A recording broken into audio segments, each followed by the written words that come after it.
This episode of Outlander Cast is brought to you by Caswell Massey, America's original apothecary company since 1752.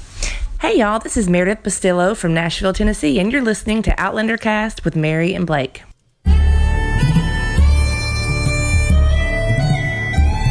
All the way from Providence, Rhode Island, welcome to Outlander Cast. It's a podcast dedicated to the show Outlander on Starz. Sing me a song of the last that is gone, sacred at last behind. Mary's soul, she sailed on a day over the sea to the sky.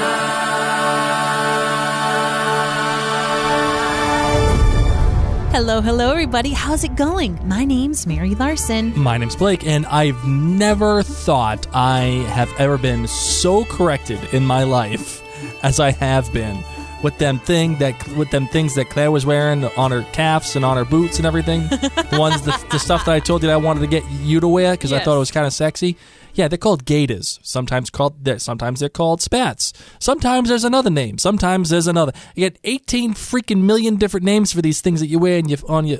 I just call them boot covers. How's that? Sounds great. Boot cover. Great. Man, and thank you everybody for actually edumacating Blake. Totally educating me. It just shows you how. Said edumacating? Yeah, I know. It shows you how little I've been involved with the wildlife, wildlife life. I don't even know when's the last time you've been outside. I was outside today. I had to drive to get to work. Actually outside touching grass. I was out putting up lights on the house the other day.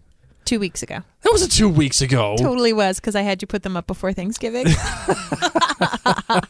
Well, now that you all know that Blake spends very little time outdoors and doesn't know I'm sorry, I'm too busy making a fantastic podcast. That's it, man. To which everybody should be listening. We should do an outdoor version so people can hear, in the spring, little tweeting birds and stuff. That'd be precious. Yeah, no. Very Fraser's Ridge-ish. And by the way, I did also want to say, too, thank you for everybody for being patient with this episode. I know that if you're listening to these as these do come out, we're actually about a couple of days late on this bad boy. Sorry about that. We're actually late on our podcast for This Is Us 2 as well, our show dedicated to This Is Us.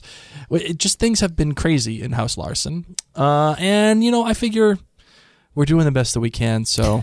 Parent life. That's hashtag parenting. Yes. Well, before we get into the show, we of course want to remind you that you can follow us and subscribe to the podcast. If you have not hit the subscribe button, guys, you got to do that. Pause what you're doing and go back, hit subscribe, and come on back. Well, you can of course find us on Facebook, Twitter, Instagram, YouTube, all by searching the title Outlander Cast, and you can become an official member of the Outlander Cast clan at OutlanderCastClan.com. There you can get great benefits and extras this season, like the extra After Dark podcast. Say it right.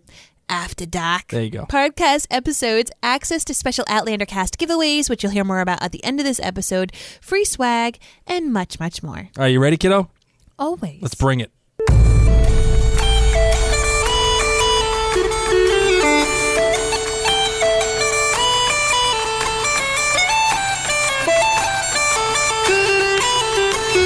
So, of course, this is the listener feedback episode. And first up, we have some replies from the website. The first one comes from Jennifer. She says she's a long-time podcast listener, and this is the first time commenting. Thank you very much. I wasn't sure if this was already called out, but after watching episode 4, I remembered in episode 3 at about the 16-12 mark, the scene transitioned from Roger and Brianna driving to Jamie, Claire, and wee Ian, and John Quincy Myers traveling out what looked like the very same path based on the mountain in the background. At first, I thought it just seemed like a neat little editing trick, but after seeing episode 4, where Roger confirms that Fraser's Ridge was located at the same place as the Scottish festival they attended, I wonder if something was more significant about this detail. After watching shows like Outlander of Game of Thrones, I know small details like that are often included intentionally as a type of foreshadowing for the viewers, so maybe there's something more there, or maybe I spend too much time looking for clues. There's no such thing. No, we're all nerds here. Just embrace it. Yes. Either way, she thought that it was interesting. And, listen, Jennifer, I think you're right. The showrunners do include these things for a purpose. And I think that purpose was exactly what the showrunners gave you, which was what Roger said to Brianna. This was the same mountain that we were at. Exactly. That's where your parents lived. And that, I think, is by design, because I think that is also what helps prompt Bree to go It back makes in it time. more real. It's like, I was just there. We can do this. I was there now. Why can't I go there then? Right, exactly. Well, Sharon wrote in and said, I too loved First Wife and was sad to read today that Joy Blake has left the Outlander writing team. She tweeted that Common Ground is her last episode of Outlander. I'll move on as we're mourning Joy Blake. If there's one thing I've ever learned from my therapist, is sometimes you just got to talk about it. Okay, bring it out. Sometimes you just got to get the poison out and let it be known to the world that something sucks. And you know what? This is the anti-outstanding. Okay, if there was a song that I could think of that would be the opposite of the outstanding, this would be it. Oh. Not outstanding. Not. You know what? I think we have to play the not great Bob sound. Yeah, that's what we need. Not great Bob. Hold on, I got it right here. How are you? Not great, Bob. There you go. What is that from? That's from Mad Men. Oh, yeah. No. Not great, Bob. That's exactly what this is. Well, Dawn wrote in on the website. Guys, what do you want to do today? Nothing. Leave me alone, YouTube clip. Sorry, I don't know Blake what that... forgot to press pause. I did. Oh, no, but listen, Joy Blake is leaving the show. People are listening saying, who the hell is talking? I know. Joy Blake is leaving the show, unfortunately. And it is the case. It is what it is. She is moving on to 2 new projects, one of which is the new show for Amazon called The Dark Tower, which is an adaptation of the Stephen King book, which was actually just recently made into a movie that starred Matthew McConaughey and Idris Elba, which is going to be an interesting project, especially for Amazon, because no one has been able to tackle The Dark Tower and get it right. So I hope Joy Blake does well in it. And she also let it be known that all of the writer's room is kind of being shuffled for season 5 and 6. They're bringing in a whole new crop, kind of like how they did with season 3 of Outlander. They brought in a whole new crop of writers. I will say that I think it's kind of unfortunate that Joy Blake is leaving. I always have said that writers leave all the time, whether they get new titles, or they become showrunners themselves, or perhaps they're working on passion projects, or they just get more money somewhere else. And writers come in and out of writers' rooms all the time. It happens. It's like dating. Yes, it is, kind of. Because, these guys work on season-to-season contracts, right? Yeah. Essentially what they're doing is they're working on a show for probably 25 weeks. Mm-hmm. Not even. Because you think about development and everything on top of the actual writing itself, they're probably working on it maybe for 25 weeks, maybe 20 weeks at most. They got to find jobs elsewhere too. Listen, you can have your summer fling, but then you got to move on, right? Right. And it is what it is. It's not long term. When you think about it, like, they must be, people who work in the industry, the TV, the television and film industry, it's so exciting. It's thrilling, and then it's done. And you're like, crap, now I need a new job. Right. And they're protected too. They have the Writers Guild Association, and so they're protected. They have their union, which is great, as does the Directors Guild and the Producers Guild. Yeah, they all got guilds, and it makes sense. But it just sucks because I feel like elite showrunners hold on to their elite writers.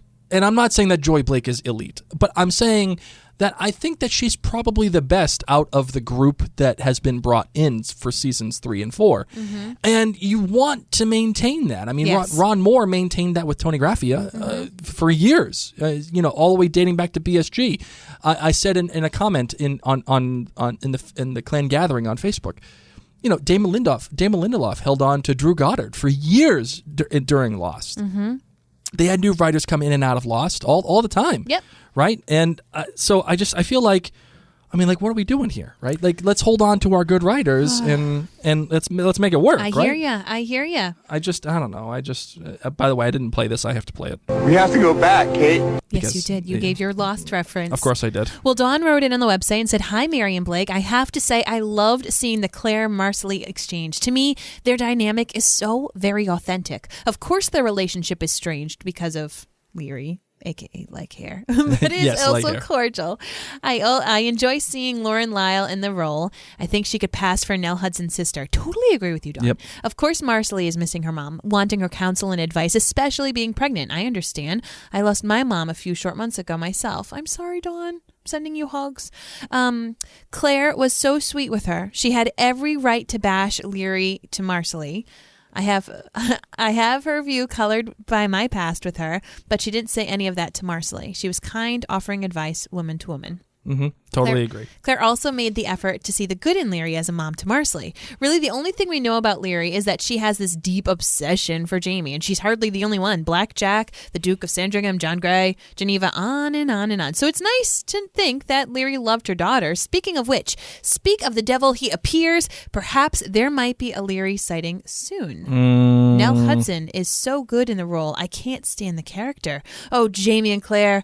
Was I the only one hoping for a wild sex scene against that tree? No, Dawn, you were not the only one. And I agree with you. I also want to see Murtagh. It's way past time. I also want a Frank flashback through Bree's eyes and so much more. Please let us have one more character-driven episodes. We are few episodes into Outlander and not too many more left. That's right. We're actually, we're after this next episode, we're going to be a third of the way done with Outlander. Can you imagine that? I can't. Third. Blasphemy. Right now we're basically a third there, but after next week we are absolutely a third of the way done. Mm-hmm. And here's something that I think you said that is important, but I want to make sure that we as a collective, as a clan and as TV watchers in general, this is an important distinction that I want to make, and it's something that I have only learned recently. We talk about character-driven episodes. Yes, absolutely. But it's more than just character-driven. It's character relationships. Ooh. Okay? If the people don't have relationships, there's no point in having characters. Mm-hmm. Okay? So how someone interacts with another person is the whole point. For example, do you remember the movie with Tom Hanks? Where he gets stranded, Castaway? Yes. Great. Castaway. That is a huge character study. And you would think, it's just Tom Hanks. It's just Tom Hanks. He's out there on an island losing weight and getting and being the god of fire, blah, blah, blah. Right? And you're right. But notice what the writers did in order to get this character to come alive. They made Wilson. Love Wilson. A character doesn't have to be a person. It doesn't have to be anything. It can be a freaking volleyball. Yep. But the most heartbreaking scene, the one where you realize the kind of person that Tom Hanks became, is when he's going, Wilson! He's screaming about a freaking volleyball. It's because he had a relationship with that volleyball. That is what makes that scene memorable and what makes that movie so special, because of a volleyball. That is the distinction that we have to make.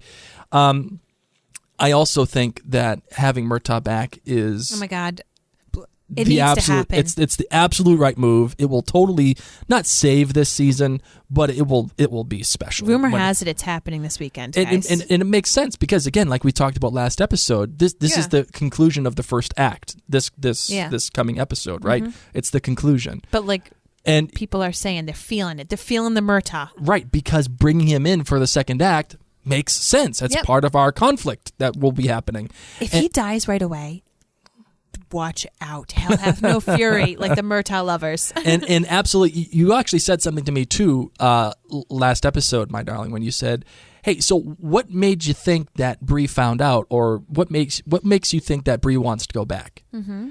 She obviously gets the news from Roger that her parents made it, whatever.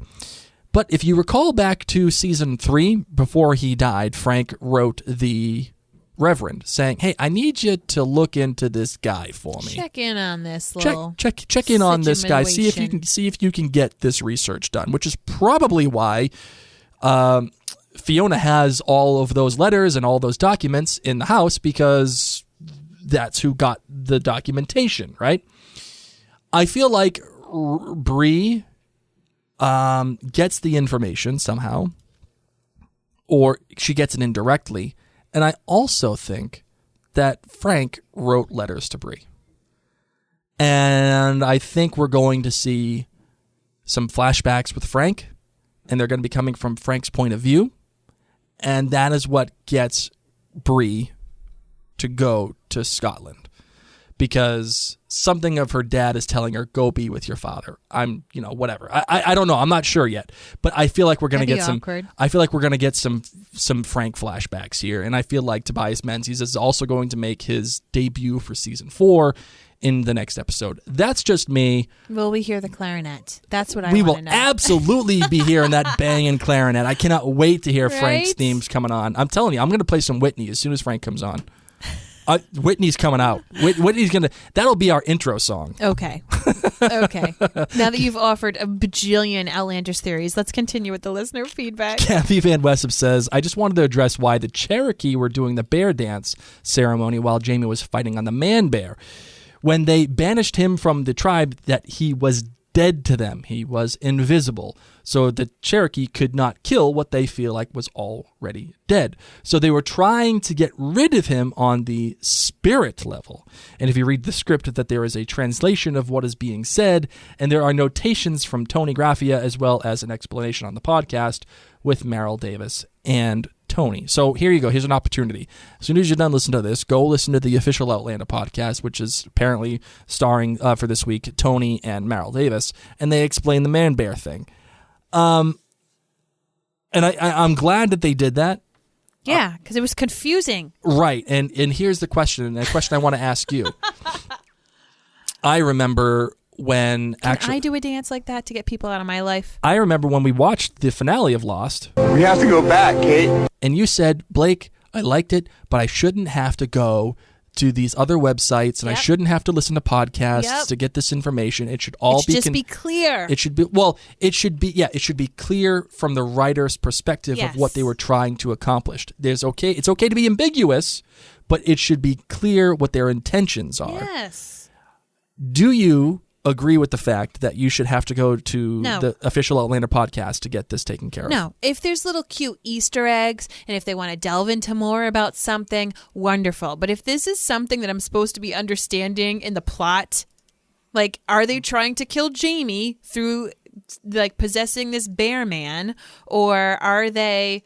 I would have no way, shape, or form understood that they were trying to get rid of the bear man in that dance. Totally Still, agree. Like, you know what I mean? Like, having watched it multiple times, I don't get that out of that at all. So unless you had this other information, it was just in there, did not make sense.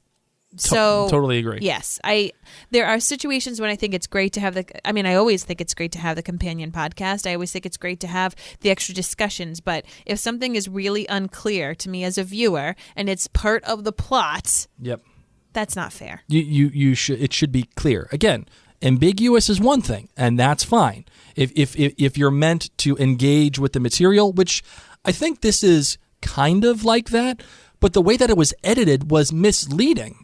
It was misleading, and Yes. once it becomes misleading, then it's like, well, what are we even doing here? Like, what's if I can't parse it out myself as an intelligent, engaged viewer, then I think there's an error that's been made on the writing. And especially because, even us book readers, this was something completely new, a different element. So often as a book reader, I don't sit there going, what's going on? And I was. and then Yep. it didn't make sense to me. So yeah, that's why my meh about this past episode. I would agree with On you. Facebook, what do we got? Maureen Perot says, "Hey, Mary and Blake, just listened and wanted to point out that the actress who plays Atawahe is Tantu Cardinal was Yeah. also in Dr. Quinn Medicine Woman Yes. from 1993 to 1995, which also show. was written by Tony Graffia during that time. What? Imagine that. What? Imagine that. Oh my gosh, I freaking loved that show. Did you used to watch it? No, I was not a big Dr. Quinn Medicine Woman, although I do love Jane Seymour. She's so hot. How old is she now, too? man. She's like still banging, man. Although I can't. Now I do love Jane Seymour, but my memory of her now has been scarred. Did you see something naughty? She's What? tiny. She's 5'4". Is she really? She is. Little peanut. No, my memory of Compared Jane, to us. I know of Jane. Everybody's teeny tiny in comparison to us. I'm 6'4" and you're 6 feet. Like She was married and divorced 4 times. it's been scarred a little bit because of her appearance in Wedding Crashers. And she, when she's hitting on Owen Wilson, she's saying, "Call me kitty cat." Like, Oh, dear. Oh, dear. kitty cat. No, luckily I didn't see it, but I loved that show. Oh, my Loved that God. show. Shout out to all the Dr. Quinn Medicine Women lovers right here. Well, before we delve in, we're going to take a quick break.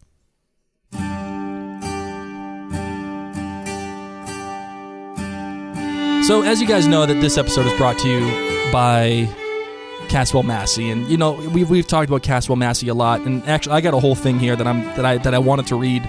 But here, let me just get this out right away for you. Okay. Go to CaswellMassey.com for all your shopping needs and whatever, and use Outlander Cast at the checkout for 20% off. Okay, that's what we want you to do. And like I said, I got this whole thing I'm supposed to read here that I wanted to do, but I'm nixing it because I want to tell you a quick story about Caswell Massey that happened to me. Tell me. A listener messaged me and said, "Hey, you talked about tricorn on the last episode, and I wanted to let you know that my husband wore tricorn when we first met. Oh. So when I found out that they made it again, I went to Caswell Massey. I bought it with your discount. I got it at a much lower rate than I normally ever would, and I'm so excited because we've been married for 33 years, and it's freaking awesome, right? Hey. I was so happy. I shared this with the people at Caswell Massey, and I want to tell you how amazing these people are. Yes, they got great products, but they actually really do care about you, the customer. I swear to God, they're not telling me to tell you this or nothing. Nope. They Real deal. They asked for her address, and they said, "Listen, we care about you so much. We actually want to send you a whole bunch of other stuff because you're a loyal customer. We're treating you right, and we're taking care of you."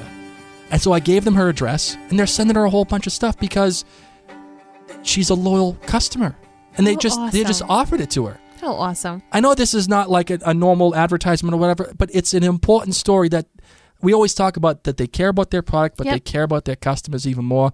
And this is the honest to God truth. This just happened 2 days ago. Love it. So if you do want to go out there and buy Caswell Massey stuff and support them, you should. Yes, they're a good Rhode Island company that they were founded here. Go to CaswellMassey.com, buy tricorn, buy the number 6, whatever, and use Outlander Cast at checkout. But they take care of you, and you guys should all know that. Love it. All right. So this one, now we got the emails. This one comes from Kristen. "This was the best episode since season 1. My husband and I were on the edge of our seats. Oh, man. 5 kilts, no question. The good was the incredible drama of the vulnerability on Fraser's Ridge.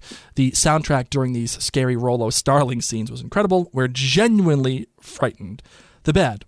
How could John Quincy Myers maybe have clued them into at least there were 2 people in the Cherokee community who spoke Harvard-level English? Come on. Oh my gosh. She sounds like me. Come on. What are we doing here? Oh my gosh. It was so cool that Jamie learned the 2 Cherokee words, but seriously? John Quincy Myers could have totally been like, "Oh my God, you don't need to learn Cherokee. There's just these 2 guys. We Look got at this you, one, look bro." at that guy. They'll actually quote Shakespeare for you." But the great, and it's a tie, which is the gorgeous new theme song for the Americas and Fraser's Ridge. Yes. It's a beautifully heart-throbbing tune, and she cried because of it. And the second great is a 3-way thing. Oh, jeez.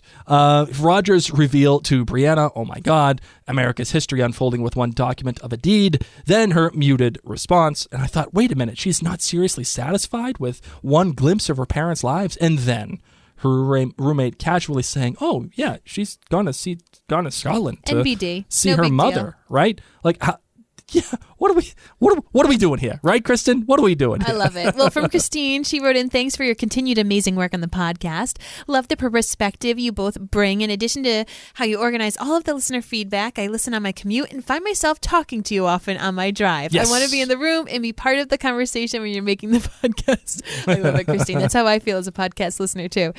She completely agrees with Diana. Each episode is better than the one before. However, Christine has had to watch Common Ground 4 times to figure out what her GBG and kilt rating are. Like rewatching is a problem.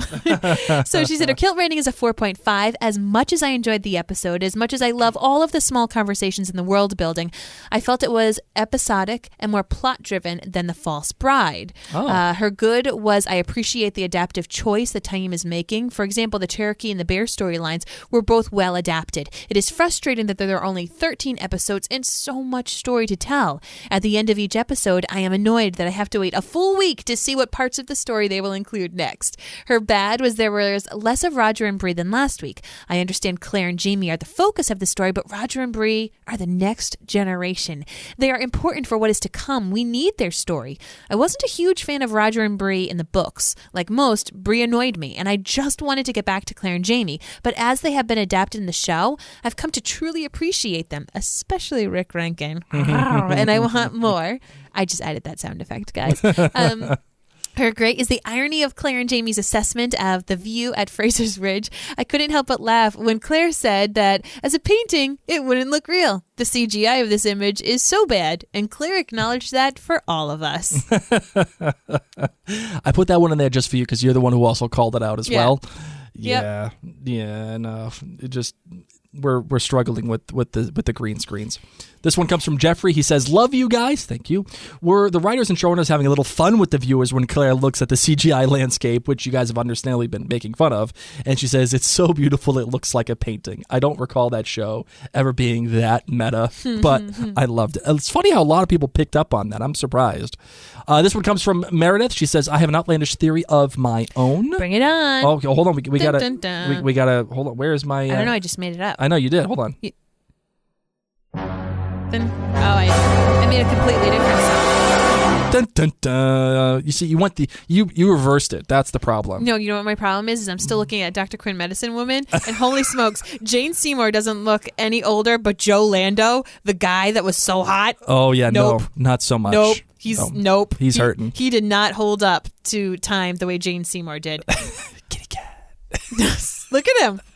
See, he looks his age. He's still dashing, but he's not. Jane Seymour, she's drinking the fountain of youth. Continue. Sorry. Meredith's outlandish theory. Maybe she does that thing that Kate Beckinsale does with that the means. or Was it the blood thing? no, it's the Vampire facials? Guys, Google that. It's so weird. Vampire facials. No, the penis one. Oh, stop. Oh my God. This is the one that Sandra Bullock does too. Oh, I'm vomiting. Joe Lando does not do those facials. No, I don't think he does that Okay, either. continue with Meredith's outlandish theory as I take some deep breaths. I feel like we owe it to the listeners Stop. now that I've brought it up. Stop. They could Google it if they're interested. Okay. There are people listening who are eating. Okay, this does sound terrible. Stop. It does sound X-rated, Stop. but it's They might not. have a Dunkin' Donuts breakfast sandwich in their mouth right now. I'm just saying it's called the penis facial. Stop. Okay? That's all I'm going to say. Stop. Just Google it. It's there for your consumption if you'd like. Consumption. Stop.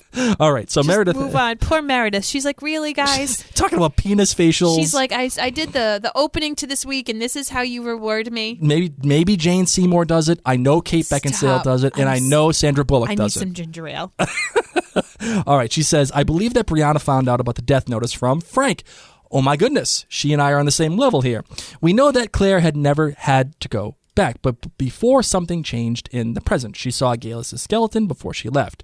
In the pilot sheet, the Reverend mentioned the Duke of Sandringham dying under the mysterious circumstances. So who's to say that Frank didn't find the death notice himself sometime before his death? But, having seen it, He couldn't bear to tell Claire what he knew or how long he knew it. So maybe he left the notice or letter tucked into one of his books in the study, hoping Claire would find it, perhaps. But instead, Brianna found it. Mary, what do you think about this? Interesting. Fantastic. We should get my outlandish- mom to record her interesting. Oh, I'm on board with it. I know. I'm absolutely on board with I'm it. totally going to ask her to do it. But you know it's going to cause problems, right? She doesn't know how to listen to a podcast. But she's going to ask you why she's doing it, and you're going to have to And I'm going to explain tell it to her. her. Oh, I'm honest with my mom. I've told her. I said, "You're interesting" is now a thing because it doesn't really mean interesting. It Does she means, know like, that it's become an international thing? That thousands of I people don't- across the I don't think globe my mom understands what we do. are now referring to interesting as like a thing. Judgy. Interesting. It's not always bad. I wonder if she would It could say be a little interesting to that. questionable. Oh, she totally would. All right, so I have to read this next one. This one comes from the OutlanderCastClan.com, Okay. Our official clan page, where you can join. So just go to OutlanderCastClan.com and become a supporter there. This one comes from Angela Hickey, and she says, "I keep 3 squishy stress balls on my end table. So when 3. One for each hand in your foot? What's going on? So when Outlander does something really dumb, or when I'm listening to the Stars podcast, Yeah. and they say something that makes me cringe, I can throw a stress ball at the TV with no damage." Gotcha. Now I'm LOL. down. And she says, "Blake, Yes? you make me want to do that when you mock book moments and you have no idea how it is structured or presented." Oh my gosh, the stress balls that were thrown pretend at you, Blake. I know. Hold on, Spider Monkey. I just hold on. We get that too. Say it out loud. That's my good I wonder Twilight if there's reference. Outlander stress balls. We should make one. See, you make me want to do that when you mock the book, and you don't know the purpose that it serves or how well it accomplishes the purpose itself, or when you blame the, in quotes, source material for things when you have no idea if that's what they did, or if that was even in the source. The chapter that includes the bear fight is a significant moment in the book, a turning point of development and understanding for both Jamie and the area Tuscarora, which are Cherokee in the show. Until then, Jamie had no first-hand experience with the wildlife danger here or how the savaged the area Indians were. He heard many stories, but no first-hand knowledge. It is a beautiful, poignant, exciting, and humorous section. The show version was not the better choice. The book version was natural and much less contrived and did a better job connecting. It promoted a commonality of understanding and respect on both of the parts of the Indians and Jamie as they learned through their customs and the treatment of the bear carcass. They develop a mutual respect, trust, and friendship that begins in that scene. You are judging a, in quotes, better choice when you don't know how the other choice plays out. It's actually quite lovely and emotional, and it is more connective to the Cherokee than what they did on the show. The only reason why the show what it did would be a better choice is money or technical difficulty. And that is it. Personally, I don't think 1 to 2 minutes of screen time for a CGI bear would have been too much to ask. All we needed was it rising behind Claire and tussling a bit with Jamie, Claire hitting it with the fish before they tumble off camera to the woods, adding tension by showing Claire hearing the fight sounds in the woods and not knowing what is happening. The bear would need very little actual screen time. I don't think that is too big for a cable show. Game of Thrones does a ton of CGI work with the dragons, wolves, giants, and other creatures. American Gods on Stars does as well. So you don't need a Revenant budget to develop 1 to 2 minutes of a CGI bear.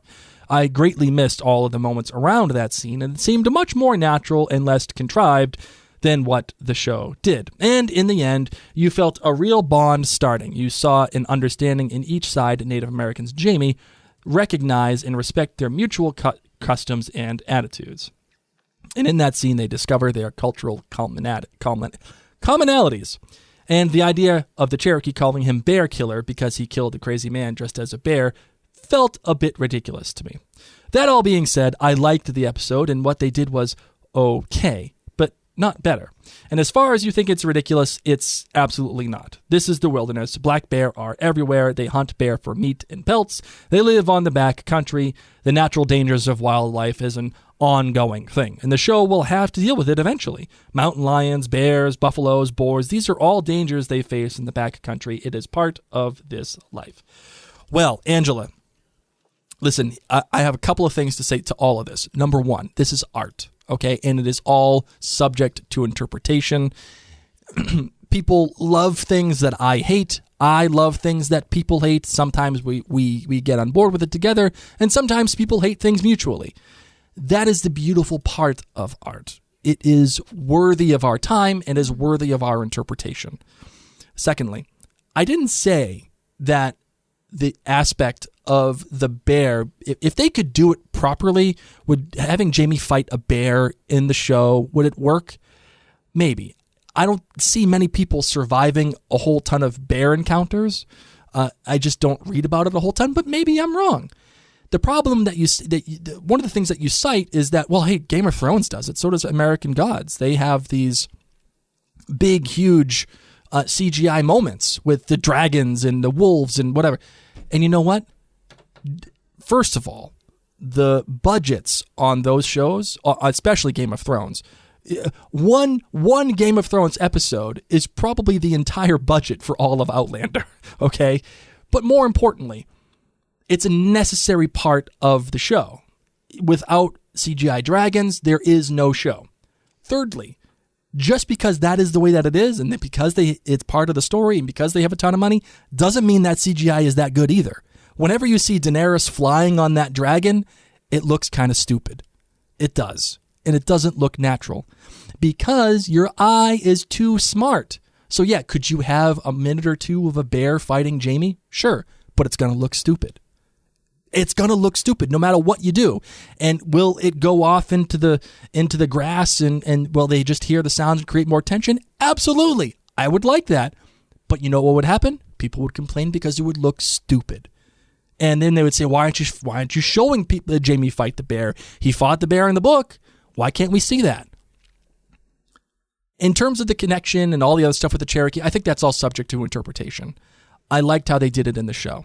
I think having Jamie fight a man bear in the show makes more sense, and it makes more fiscal sense, and it makes for a better product on the television screen. It is what it is. Mm-hmm. If they could get it right with the bear, if they could give us a Revenant-style fight with Jamie and the bear, then yeah, I'm on board, because that freaking fight scene in The Revenant was incredible. But that's because they spent a lot of money making it work. You're not going to get that on a television show. So I think that's where we differ. On Kroll says the legwear Claire was wearing with her pants, they're called gaiters. So, and just throwing that out there. So many people corrected me on that. It's kind of hard to imagine. All right, so now we got our voicemails. Let's get to it. What do you think? Perfect. Hi, Mary and Blake. This is Suzanne from Northern Maine. First time calling this season. All right. Called that season. Love listening to your podcast. I hope you can understand this. I can't use your computer thing yet. I'm going to try to install the stuff that it says that I'm missing. Anyway, I'm calling about Common Ground. I am a long-time book reader and listener, and but I think I love the show because it's a whole new way of enjoying the stories that I love, and so I totally don't mind when they switch things around. Anyway, I love the whole thing with the bear and the way that they recognized it. Mary, I don't know if you missed the fish, though. Claire attacks the bear with a fish in the book, and it's really funny. And so that I missed. But otherwise, I definitely give this episode 5 kilts. The only thing I wanted to comment about with your podcast, the downer comment about, death is sent from the gods, The actual line in the book is, sickness is sent from the gods and it won't be your fault. And it's really important, actually. Even though it is a downer, it's a really important line in the book, and that's why they included it, I think. And that's it. I love your podcast, listen to it every week, twice a week, and can't wait to hear the feedback on this, and can't wait for the rest of the season. Talk to you guys soon, and we'll be listening. Thank you, Suzanne. Thank you. Thank you so much for calling in. I really appreciate it. You know, it's funny hearing these subtle little changes from Like the the book. fish. Like the fish. Like, did Claire really fight a bear with a fish? Slapped it, man. I don't think there's anything more disrespectful on this planet than getting slapped with a dead fish. That's why they showed her gutting the fish. It was like a little tribute. Just like how when we heard the wolf howl in season 1, that was the tribute to Claire fighting a wolf. Yes. Okay. Actually, I think that was our only voicemail, and the reason why that's our only voicemail is because for some reason, SpeakPipe, the app that we do use right now, is actually down for some reason, and I can try to bring it back up again if you just bear with me for one moment. Let's see if it'll work, if it will load, and of course it's not loading. So, for some reason our SpeakPipe is down. I don't understand why. I will tell you this, however, next week, all of your SpeakPipe messages that you left for this week will be on next episode. Good. Okay, Little extra. So you're going to get some bonus Outlander cast. Okay, just because I feel bad. I know a lot of people put a lot of time and effort into their voicemails, and I really appreciate it. But for some reason, it's just not loading right now, and we're gonna include it. So. Let's talk about our giveaways real quick. Okay. Our giveaways this week, the first one we're giving away is the Heritage Presidential Premium Gift Set from Caswell Massey. This includes the 2 15-milliliter bottles of the number 6. Nice. Here Comes the General! And So good. the Jockey Club, which was worn by your boy, John Kennedy. And there also includes 2 bar soaps and 1 Castile bar soap with a value of $90. Now, you can find this giveaway at OutlanderCastClan.com. Okay, so go to OutlanderCastClan.com and you will see the giveaway there. Become a member, become a supporter, and you will have the ability to enter into this giveaway. And the likelihood of you winning is actually much greater than winning the next giveaway because there are less members at the Outlander Cast Clan. This giveaway, the second one, is actually at OutlanderCastClan.com. OutlanderCastClanGiveaway.com. Everybody. Say that one more time so it's clear. Okay. Outlander Cast. The second, this Yes. upcoming giveaway is Yep. OutlanderCastClanGiveaway.com. This is available for everybody. All of our listeners, all the tens of thousands of you out there, you can go to OutlanderCastClanGiveaway.com and enter to win the Heritage Discovery Set, which is the 4 15-milliliter bottles of the Jockey Club, worn by your boy Kennedy, one called the Newport, one called the Tricorn, and one called Greenbrier, with a value of $60. So go to OutlanderCastClanGiveaway.com for that giveaway. I'm really excited about these 2 giveaways. I think this is the best giveaway we've given out yet so far. So go to CaswellMassey.com and thank them, or check them out on Facebook and thank them there as well. My love, are you ready to close this bad boy Yes, out? I am. All right, let's close this show out.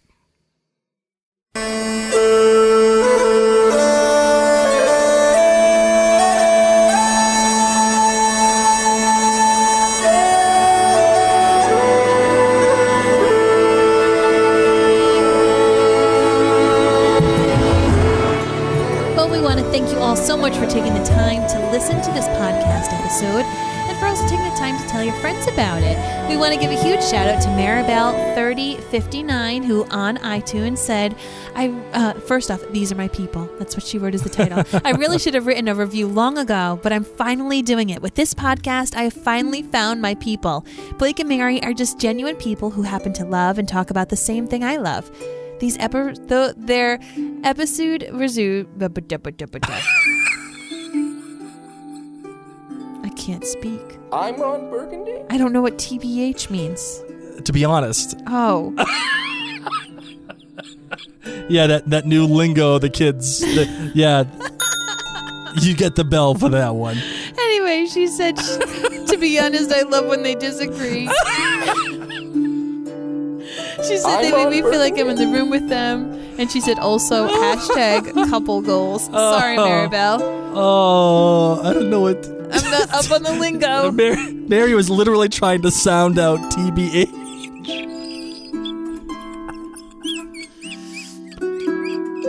I could just see her eyes widen. Working. Like what could that be? Her pupils What got could this to be the mean? size of her. Got to be the size of like her cornea.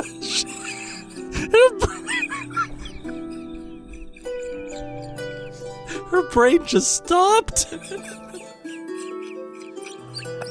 What I can do is thank our patrons at the Oh, my, I'm associate sweating. producer level and my above. God, I'm Angie, sweating. Carolyn, Celine, Diane, Heather, Jennifer, Lauren, Linda, Marilyn, Mary, Michelle, Patricia, and Summer, as well as our co-producer level, Barbara, Carolyn, Christina, Dana, Dieta, Janet, Keelan, Lisa, Liz, Marianne, Meredith, Raynal, Sharon, Sue, Tara, Tina, and Tracy. And last but not least, Anne, Bobby, Jen, Martha, Peg, and Sarah.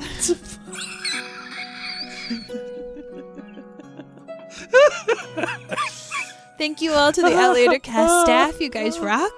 We love you all so much. I don't know. I'm Mary. My name's Taba. And you've been listening to Outlander Cast.